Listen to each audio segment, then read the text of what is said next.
Welcome to Inclusion Bites, your sanctuary for bold conversations that spark change. I'm Joanne Lockwood, your guide on this journey of exploration into the heart of inclusion, belonging, and societal transformation. Ever wondered what it truly takes to create a world where everyone not only belongs, but thrives? You're not alone. Join me as we uncover the unseen, challenge the status quo, and share stories that resonate deep within. Ready to dive in? Whether you're sipping your morning coffee or winding down after a long day, let's connect, reflect, and inspire action together. Don't forget, you can be part of the conversation too. Reach out to joe.lockwood@seechangehappen.co.uk to share your insights or to join me on the show.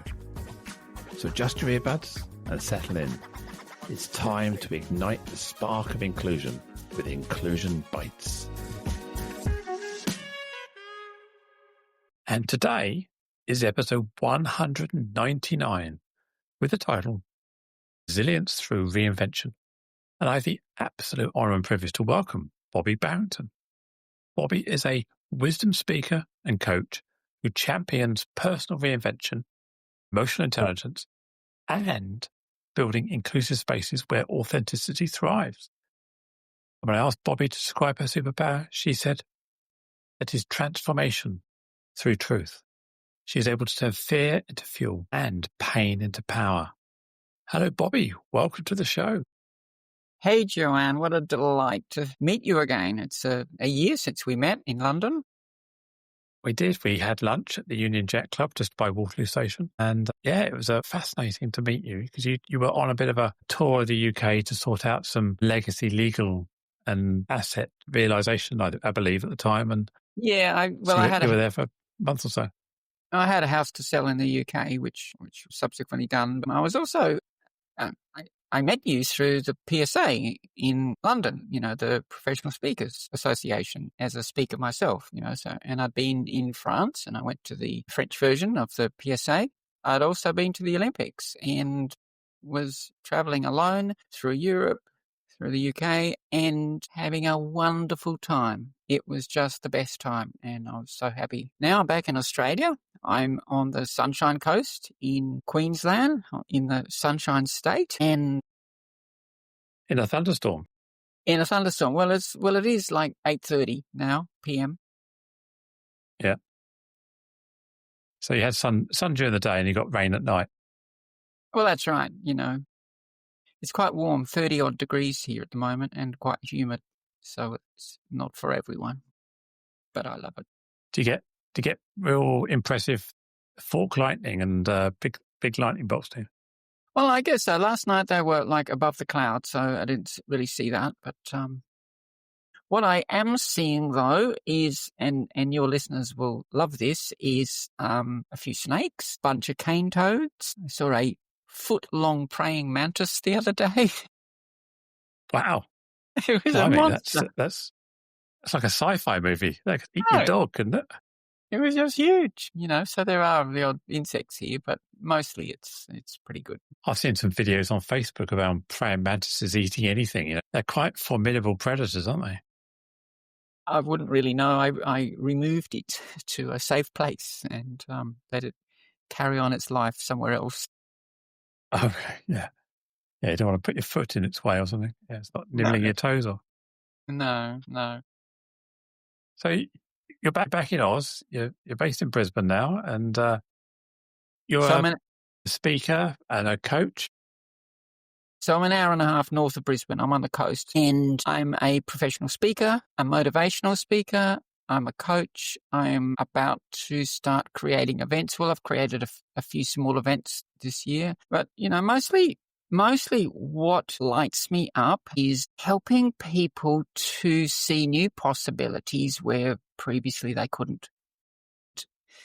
This is a reflection of my own transformation. And just 4 years ago, so I am a trans woman, and I have changed everything. I have changed my body. I've changed my whole life. I've moved interstate, just moved into a new house. Everything is absolutely new for me. And I am 66 years old now, and I have never been younger, happier.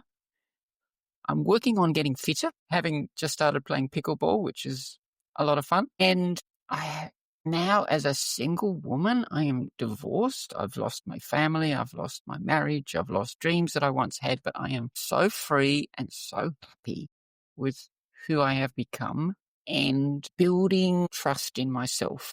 And I was on a speaking trip around Australia, going from community to community, speaking, going in front of audiences and sharing my truth, sharing my messages, sharing my wisdom. And this was not the me that I used to be. I used to be shy and introverted and not want to stand out or attract attention. And now here I am, 6 foot tall with purple hair, and I stand in front of people and I speak. And I speak because I think what I have to say is important.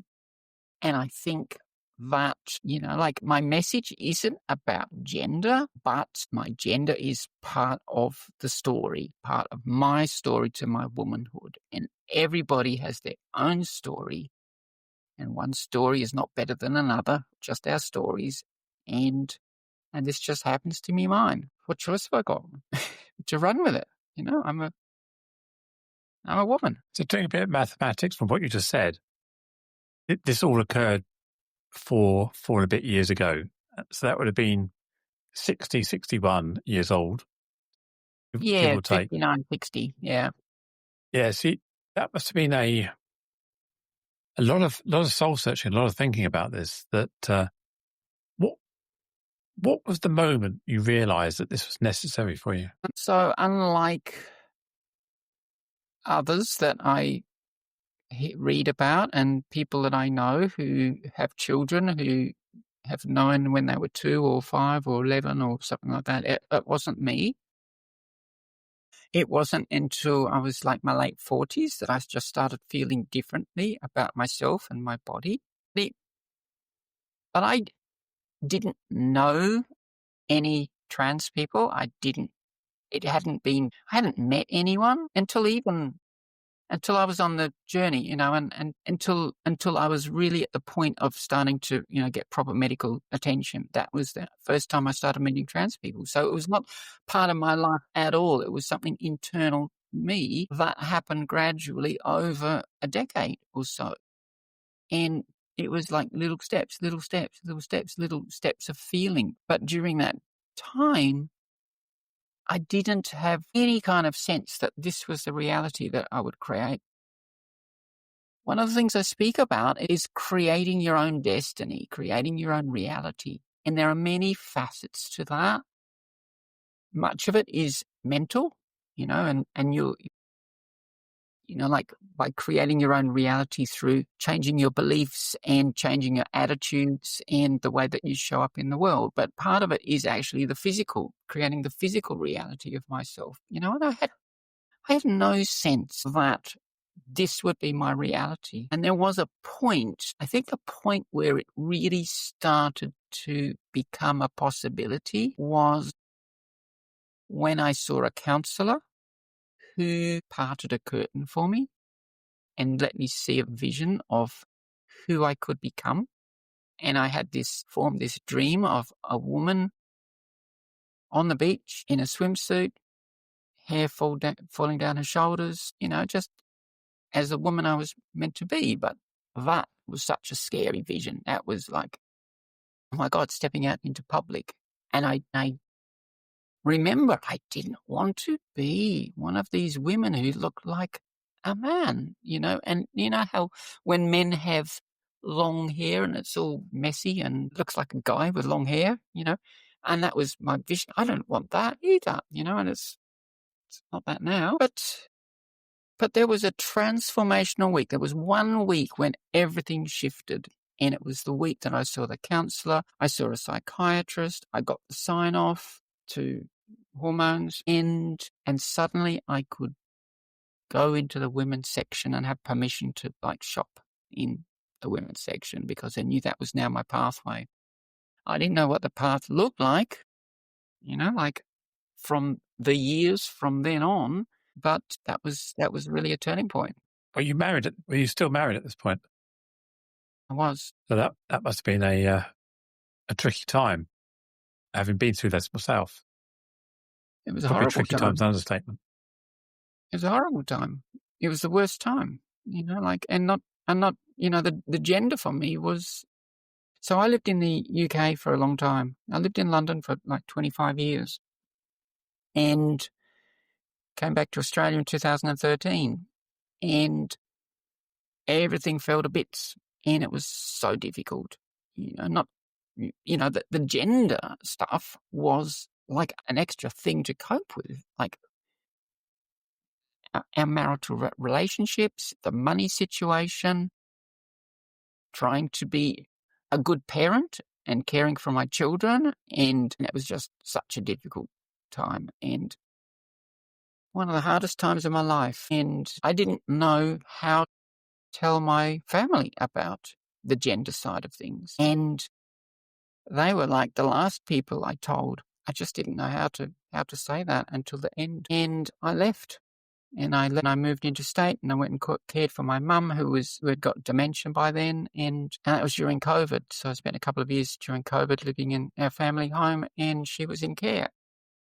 And then in due course, she passed away in 2022. And that was when I left South Australia, Adelaide, where I was, and moved to Brisbane, to start a new life in a new body, in a new part of the world. There's such a growth, such personal growth to do this. So now I'm a coach and I coach people through change. I coach people in terms of finding new possibilities at any point through a decision, navigating our way through the pain and the emotions and the grief of moving away from what was and embracing what can be. And When you look back at your life, are there moments in time, going back, you're 66 years old, going back over the last 50, 60, 70, 66 years old, are there times you look back and think, actually, that was a sign, or was it a complete epiphany when it hit you, or was there signs? You asked me this question last year, actually, and because you felt, I think you were a little astonished that I didn't know until so much later. But looking back in retrospect, absolutely there are clues. There are clues about my femininity, about how I held myself, about how I, there were parts of my personality that were conditioned, through my father was an alcoholic, and growing up it was an emotionally, challenging, difficult household. And I kept myself safe by protecting myself by not standing out, not sticking my head out, people pleasing, those things. And so that thread was running through my life until now. But also the gender side, I look back now and I even look at my figure.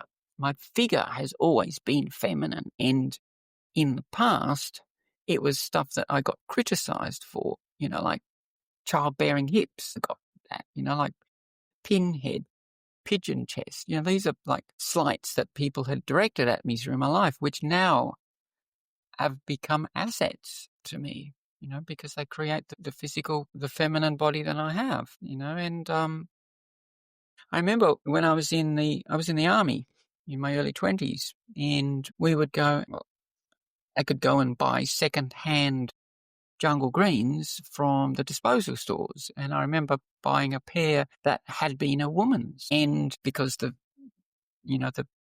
waist seam had been tapered in, I remember really liking that, but looking back at those days, you go to parties, you wear fishnets or something like that, guys do that stuff too. So actually drawing the line between what is, just a fun thing for a guy or something that has more meaning for me, hard to differentiate.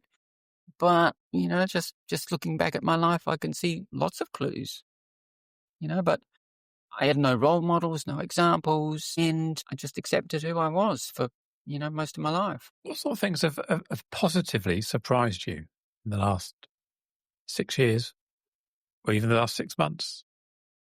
What surprised you about embracing this new you? Women are extraordinary. I love my girlfriends. I'll tell you what, so I spent 60 years as a man and now 6 years as a woman, right? And so that's 60 years of living with a man's emotional, the way men handle emotions traditionally, and bottle it up and suppress it and pretend it doesn't exist. Apparently most people can only name 3 emotions. They're happy, sad, and pissed off, and with my friends, we never would talk about emotions. We would never have used the vocabulary, the emotional vocabulary, and now in my life, I am surrounded with women who are evolved in their emotional intelligence and their maturity. And in these circles and in these containers, we can talk about emotions without shame or judgment or being made wrong or anything like that. And it's so healthy. And it has helped me grow so much because the journey of going from where we are to where we want to go is a journey of the emotions, because it's like fear of the unknown, anxiety. I used to catastrophize about everything in my life. I would make up futures that frightened me, and I'd made them up, but the fright was an emotional thing, and I've had this scarcity mindset all my life, and it's never because I've not had stuff or resources. It's because I feared not having stuff and resources. It's an emotion. The emotions is the most important thing.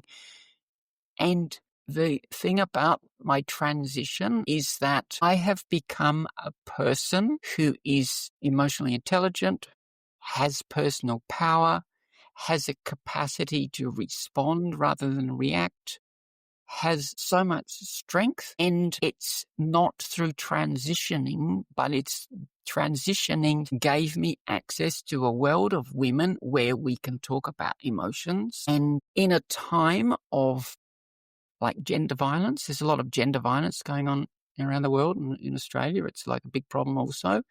And I feel I have something to say about that to men, about being more emotionally vulnerable, because it is a conditioned thing, is not innate to men or women. And me, I am the example of what is possible when you change the culture, when you change the environment, when you change, the beliefs and expectations within which I live. It's extraordinary, It's interesting. It's interesting when you talked about emotional intelligence there, how, just to paraphrase what you're saying, I believe what you're saying was you've become more in tune with your own emotional intelligence since than you ever had in your previous life. 100%, 1,000,000%.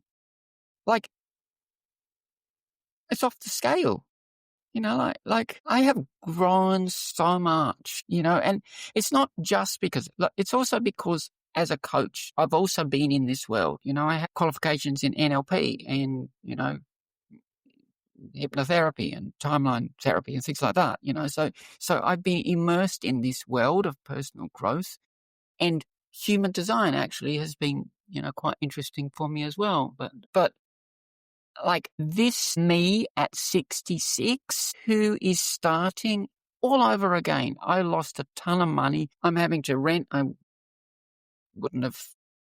would have needed to rent, but this is where I am, and I'm a single woman and I'm starting again in a new life, and it's possible, other people are retiring at my age. I'm just beginning, and it's so exciting, this new world, this aliveness, this fun, this playful me, not because of stuff outside of me, but because of the self-trust and the growth that I've created within me. Yeah. And my transition was the gateway to all of this. Yeah. It's just, What scares you? Dying unfulfilled. So what does fulfillment look like? Well, this is a very good question. Yeah. And this is actually something that's come up for me in, recent days, really, actually, about what drives me, and I've always wanted to be worthy and to matter and attaching results to mattering. You see what I mean? And it's just been a new growth for me to let go of me mattering, because I already matter, and my message mattering. My message is what's important. My message of possibility. My message of you can reinvent your life at any point with a decision. My message that the realities that you live under may not be your truth. It might be someone else's story that you're living. And that is what I do as a coach. I question. I ask clever questions. I help to shift beliefs. I help to help people see what they can't see for themselves, to unlock the grip on a reality that may not be a truth. And little by little, finger by finger, there you go. Maybe it's not the truth after all. Maybe there's another truth that serves me better. Because when you're at that point where you're going to metaphorically push a button, because you can't unsay, by the way, I'm trans. Once you've kind of said it, it's a very binary switch. You tell people. What was going through your mind at that point? You've obviously been thinking about this for at least a couple of years at this time. You've obviously been for a test drive. You start thinking about it. You've sat down with people who you love, or you sat down with people who you have mutual respect for, and you have to share this news. What's the fear going through your mind at that point? So my biggest fear was with my sister and my brother-in-law, because their relationship to me mattered the most. And absolutely, there were fears, but also for me, it was like a no-brainer. It was a done deal, like fear or no fear. It was something that was happening. And at that point, I was on the journey. I was on hormones and, like electrolysis and stuff like that. There was a whole project plan in place at that point. Yeah. And then I just went for it. I posted on Facebook and said, this will surprise people, but I'm actually a woman, and in important ways always have been. And nobody saw that, But at the same time, they hadn't seen the sadness that I'd lived for such a long time. The fright that I'd lived under for such a long time, and they, I've just been writing a webpage today about this,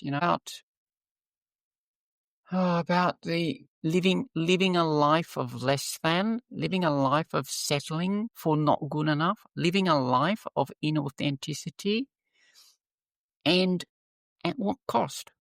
Like the cost to not just me, but the cost to the people who get affected by me now. Like this me who shows up as an authentic, happy, look, the way I impact the world now is like a million times more powerful, important than the way I used to impact the world. The cost, and I think about the cost to me, the cost to my family, my community, of me being inauthentic versus the benefit of me being excited and happy and lit up and sharing that with the world, with my energy and my words and my messages, like you do, like you speak, like you are an important person, who has messages to share, like, and the cost of you suppressing yourself, like, how can we calculate that?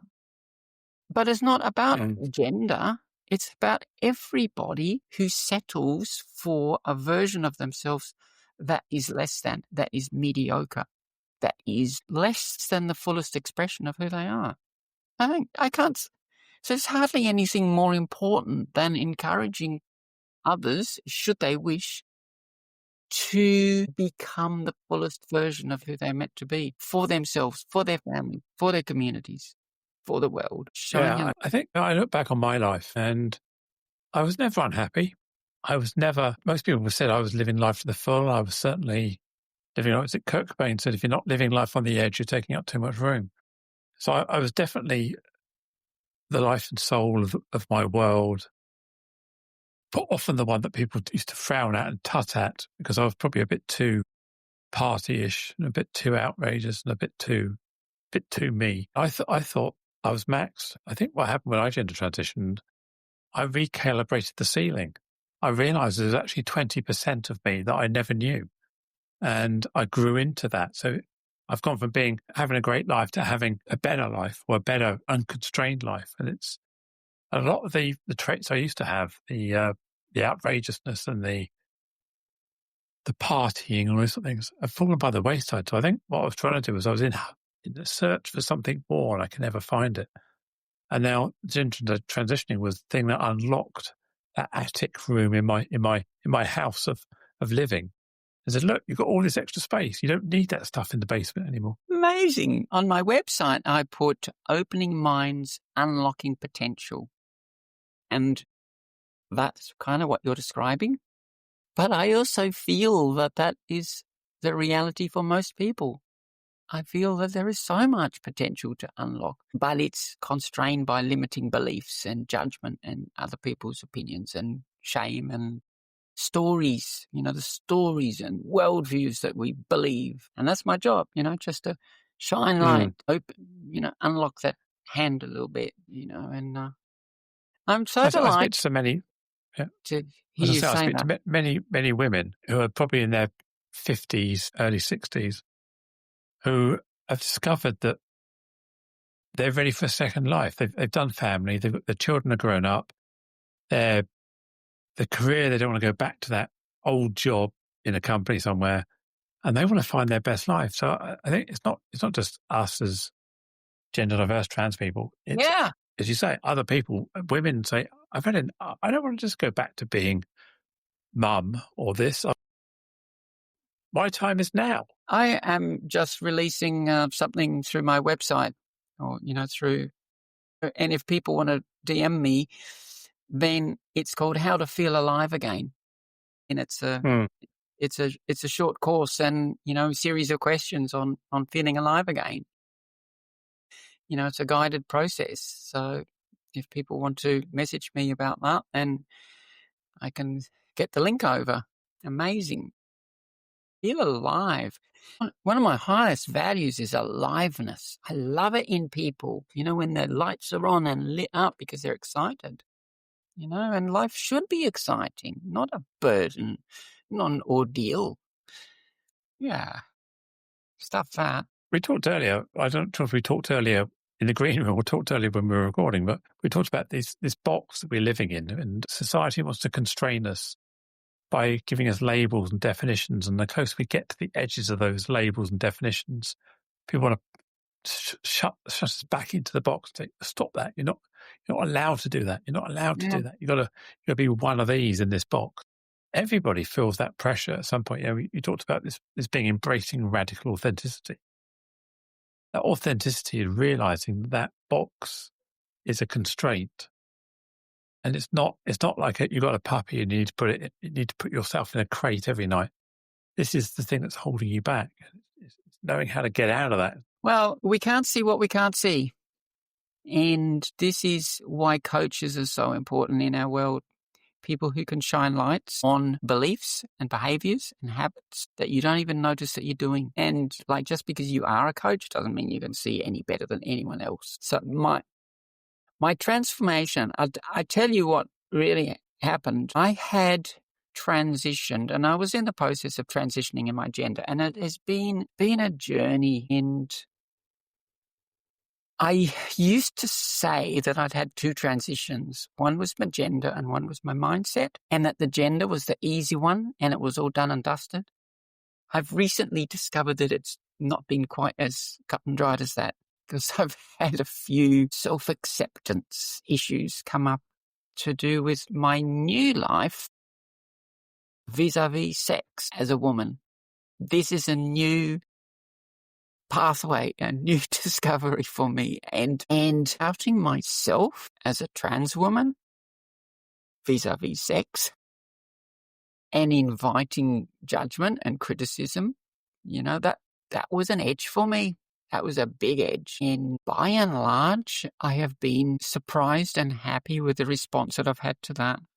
And, there are these guys in my life who I thought would run away and haven't. So that is amazing, But my other transition is the mindset transition. And when I came back to Australia in 2013, I spent 6 years, those 6 very unhappy years, trying to make money, build businesses. By and large, not very successfully. And then I left my family, I moved interstate, and I tried to run some different kinds of businesses. Again, not very successfully. Just didn't know how to solve my problem. And so I had learned through my career in accountancy, in project management, in business analysis, a certain way to navigate the world through control and like learning more, doing more, forcing, pushing harder. And the strategies that had got me to where I was financially, I was making no money and I was so frightened, and I had 30,000 emails unanswered. I had a pile of letters unopened. I had my phone permanently on mute because I was frightened of the tax department. And I didn't know how to get out of my problem. I couldn't see the problem because I was in the problem. I was the problem. And I reached out for a coach. And it wasn't my first coach. I've done this before. But and I reached out and she got me to stop all the doing and start being, stop all of the controlling and start trusting, and to go sit on a hill and do absolutely nothing at all and not think or read or listen to podcasts or ebooks. And all of a sudden these ideas started coming up for me, and all of my can'ts, because I was living in a world of can't. I can't do this because, and they turned into cans.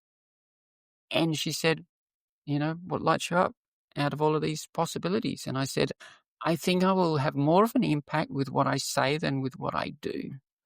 And then speaking came back into my life. A speaker coach came back into my life. And that was the point that I discovered what on earth was my passion. Why was I on the planet? And this, me, what I talk about, what I've mentioned, other things, this is why I'm here. And I know this. And being certain about it has made all the difference. And I've just run with this for the last 4 years and grown and done my NLP stuff and been like neck deep in emotions and emotional regulation and nervous system regulation. And this is, like 60 something years of living life one way. And now all of a sudden, who knew? Who knew there was this other way to live life? Oh my God. I know. It's actually incredible once you realize that this other life has been sitting there all along and it was yours for the taking, but you were being held back by limiting beliefs, fear, whatever it may be. I had no idea. No idea. And there are other lives other than this, they're like, it's a journey of exploration. Every day is a new edge, a new growth, I contemplate a lot.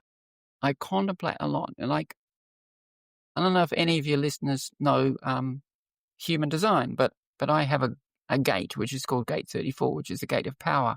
It has the shadow of that gate is forcing. The gift is strength and the city is majesty. And these are beautiful words. And there's a access point for me to contemplate. What am I forcing? Where am I forcing my life to be the way that I think it should be? What could it be like if I let go of that need for it to be a certain way and just trust that it will be perfect? So I'm always contemplating these aspects of me and how I went into TK Maxx. You have TK Maxx over there as well. Yeah, we have TK Maxx, yeah. And I went in there yesterday. My friend said, she really loves TK Maxx. And I went in there And I thought, this is a bit trashy, not my kind of store at all. This is not. I hate it personally, but yeah. This is not, in your vernacular, Harvey Nicks. No, it's just rifled rails of disorganized chaos. It's too unstructured for me. I want neatness and tidiness, but every time I go in there, it's like a locust of sort of attack the rail and everything's everywhere. And it's like, I can't deal with it. I want nice and color coded stuff. Yes. This is exactly my point, because I went in there too and I thought garish lighting, clothes on racks, like trashy stuff in the shelves. And she said, what did you think? And she said, what TK Maxx is a place for, like main brands, to, you end of line returns type stuff, isn't it? Yeah. You can get the good stuff at less than the good stuff price, sort of thing, like that. And yet my filter, I didn't see that, because my filter didn't let me, because it was seeing the garishness, the unstructuredness, not the color-codedness, the garish light and stuff. And I had allowed that worldview of, I'm a classy chick. I like a classy chick shop, I'll shop at Chanel, I'll shop at Harrods or whatever, and maybe not Harrods. Selfridges. I love Selfridges, but like these are beliefs about our world that are not truths. And just like this mirror about how can I see this in a different way, with different lens.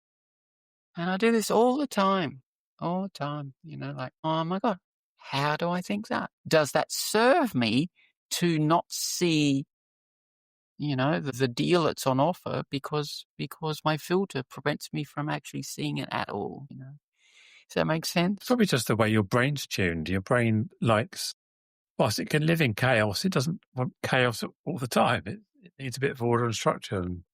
That's true. But that's my unconscious mind, and it's not a truth. I can, all together, she and I, we can create a different worldview. We can, as soon as there's any kind of change, needs awareness first.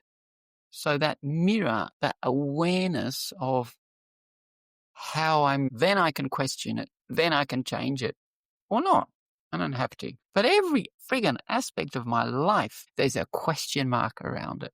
And it's I said, I love it and I hate it at the same time. Actually, I love it because I love the growth. I love that it stretches me to become a different person. I love this adventure, like I've traveled the world, but the most exciting adventure I'm finding is in my head. Let me ask you a two-part question. What surprised you that is really difficult about A, being a woman, and B, you being a trans woman? So a woman first, what surprised you that is more difficult as a woman, and what makes it doubly difficult being trans? I don't think I find anything more difficult as a woman.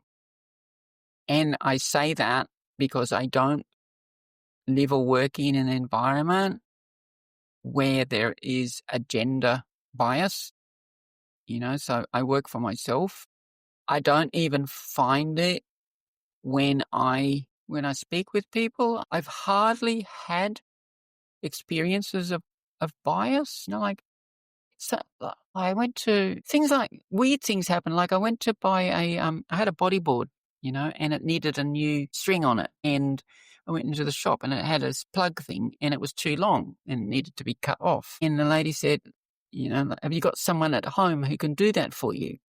And that surprises me, like to have that kind of feedback, or even where I'm living here, there's a garage and it's got these wooden frames and I can see they've just got like screws into the walls and I can easily whip them out. And the lady showing me said, you don't have to do that, get someone else to do that, and I've always done stuff like that. I'm very handy and I'm still handy, but people don't expect me to be handy, so it's not a challenge. It's just, or even carrying heavy stuff, a gas bottle or a car battery or something like that, and people will offer to carry it for me. And this has not been my experience. And I would always have done that. And I say, fine, no problem, and I like to receive that gift. I like to allow them to give that gift as well. And I feel it would be churlish for me to stomp my little feet and say, I can do it. I can open my own door, whatever. I love also that, so I'm 66 and I look like I'm 47, people say.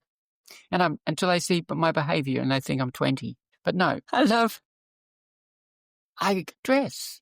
And so I go to a nightclub and I have the expectation of a person who has been socialized to expect to be let in with the persona and visually of a chick in a little black dress. And I feel like I have this transcendent gender.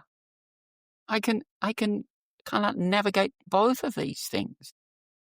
Such a buzz in that sense. But your other question. What you're saying, what you're saying there, I've noticed that myself, where people want to help you more, and also I sometimes lean into it deliberately, thinking, well, okay, you offer me help, you want to do that.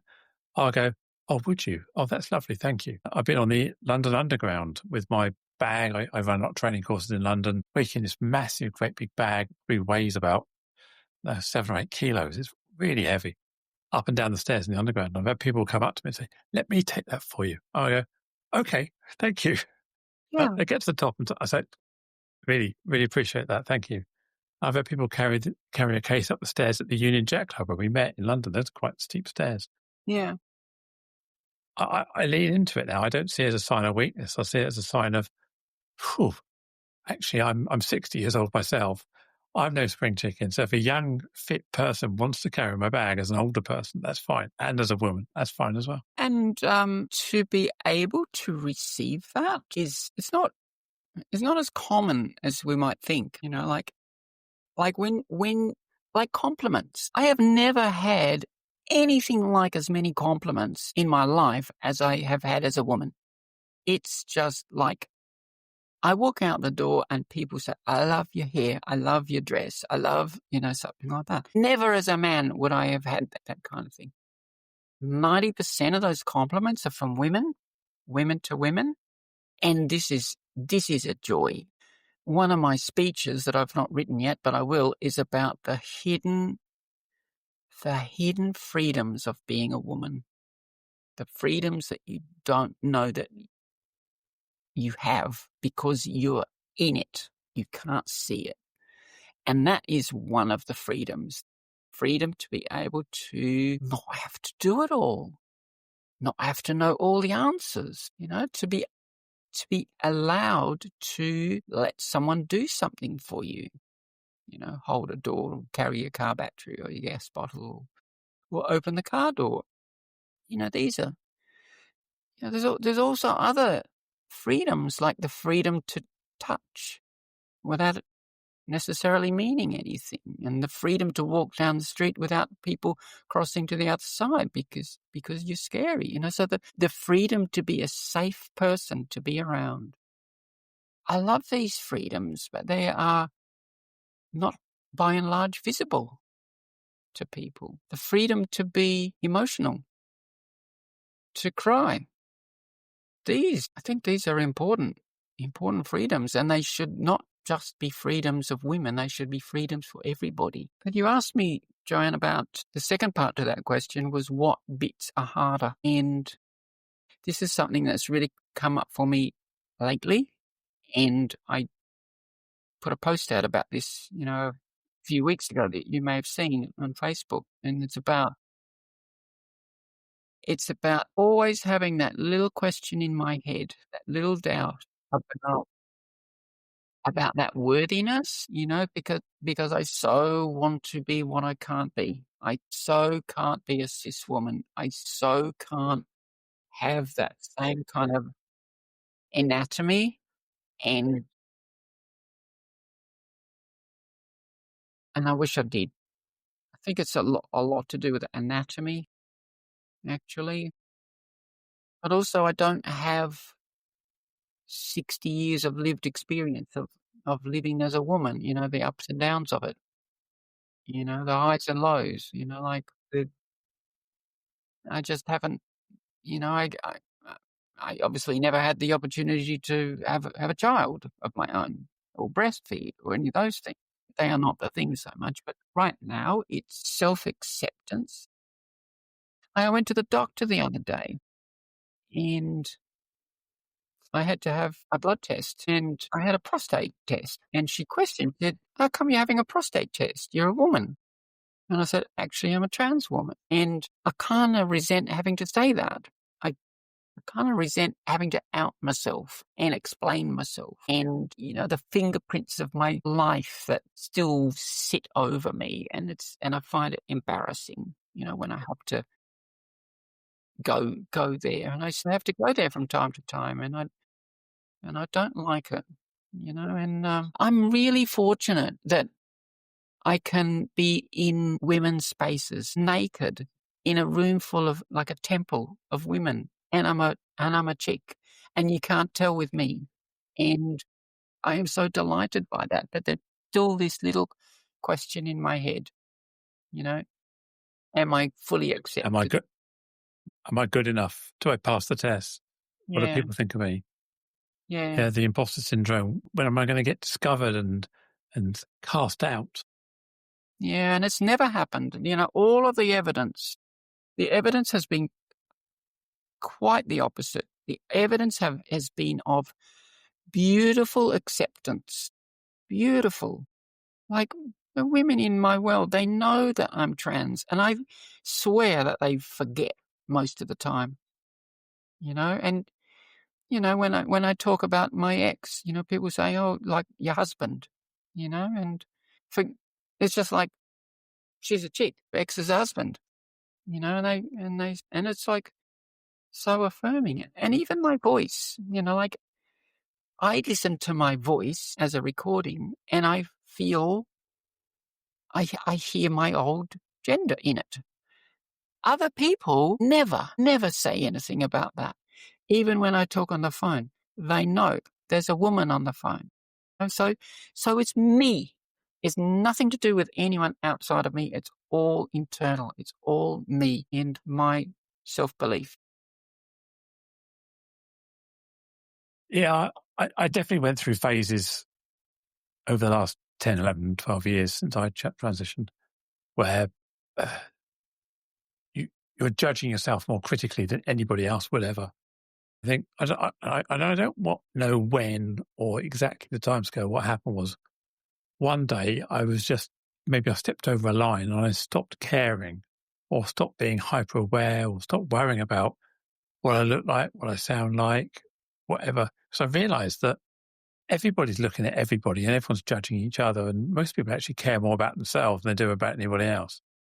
Once you realize that nobody really gives a damn about you that much, you just go, okay, I just get on with my life. And it's okay. And that gives you a bit of freedom as well. When you find that, hopefully one day you'll have that epiphany where you go, hey, I haven't thought about that for ages. It's good. Yeah, like this issue is by no means exclusive to trans people or us. Like so many women have body shame. So many women can't look in the mirror. So many women and men, men have this as well, like it's a human thing. And it just happens to be my journey. But that was your question about, what are the bits that I felt a little bit less. And it's getting better and better. And I work on it and I reframe. And, one of the things I say is tell a better story. Like the realities that we create through the beliefs that we have and the stories that we tell ourselves. We've got the pen in our hands. We get to write the stories of our lives. Tomorrow is not preordained. Nothing is preordained. We get to write the damn thing. Tell a better story. It's a fresh piece of toilet paper that we can wipe with or flush it or put on the shelf. Yeah. So this is the truth. We can rewrite whatever we want for the future. Yeah, don't get me started Don't get me started on toilet paper. I use like 4 times as much as I ever used to. Yeah. Tell me about it. Yeah. I could go days without using toilet paper. Now it's like 6 sheets every 2 hours. It's like, yeah. And tissues. I never used to use tissues. I used to have hankies. Now I've got tissues in every pocket. Oh, Every time I go put the washing load on, I have to empty the pockets out of tissues. And it's like, well, you end up with like, oh God, I've been tissued. It's sort of fill up the machine again. it's a joy. Those little things. It really is a joy, and I am so delighted because, if I hadn't taken this path, then I might not well be here, because I was so sad about stuff. And I haven't seen my children for 6 years, they don't talk to me anymore, and, but, I have never been happier. I'm having fun. And yeah, it's sad that you have to make a choice sometimes between your family, your friends, or life. Yeah, your social capital. You almost have to trade that in. It's like playing Texas Hold'em poker. You got to put you got to go all in on your chips. Yeah. And but you I have would to be prepared to rather sacrifice everything to get what you want. But I would rather send a message of making a choice to be authentic and happy rather than stay in a relationship that was loveless and didn't, was miserable. I would want them to do that every day of the week, my children. I would rather they learn to walk away from something that didn't fulfill them and make better choices for their lives. One life. We get one life, one time on this planet, one shot at joy and happiness and love, and then it's gone. So I can live it. I heard someone said recently, people often say you have one life, you've got to live it. So you only live once, you've got to live it. And someone told me, said, no, you actually only die once. You live every day. So that's what we should be doing. You only live once. No, we live every day. Go out there and you say, it's a blank sheet of paper. You can make your life, whatever age you are. I don't think I was living every day. I think I was dying every day, for a long time. And now I'm not. How do people get hold of you then? What's the best way of keep tracking you down? So I'm Bobby Barrington, and that's Bobbi, Bobby Barrington. And I like Bobby. I think it's a great name. I think Bobby's cute. So on LinkedIn, you've got a website. LinkedIn is Bobby Barrington. On Instagram is Bobby Barrington. And my website is bobbybarrington.com. And I wish someone nicked Bobby Barrington on Facebook, which is most unkind.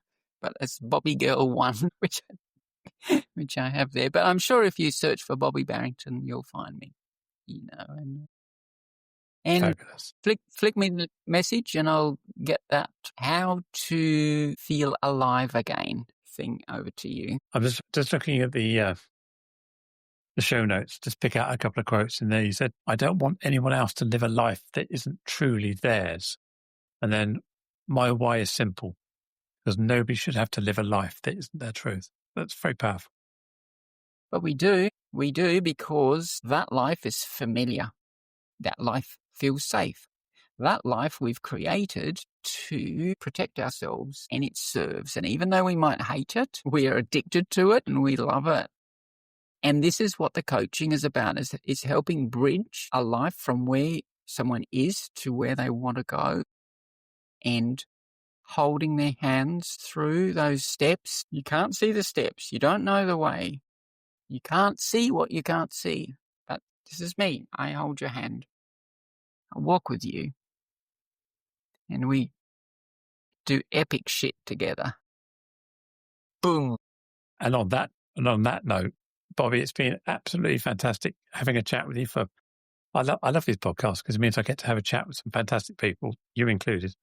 And we spent an hour and a half together just yakking away, and it's been amazing. Thank you so much. And if you're listening, I'm sure you'll take something away from this. So, Bobby, thank you. Thanks, Joanne. Thank you for doing what you do.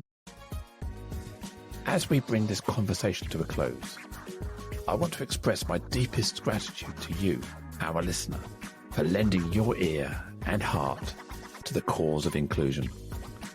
Today's discussion struck a chord. Consider subscribing to Inclusion Bites and become part of our ever-growing community, driving real change. Share this journey with friends, family, and colleagues Let's amplify the voices that matter. Got thoughts, stories, or a vision to share? I'm all ears. Reach out to joe.lockwood@seechangehappen.co.uk and let's make your voice heard. Until next time, this is Joanne Lockwood, signing off with a promise to return with more enriching narratives that challenge, inspire, and unite us all. Here's to fostering a more inclusive world, one episode at a time. Catch you on the next bite.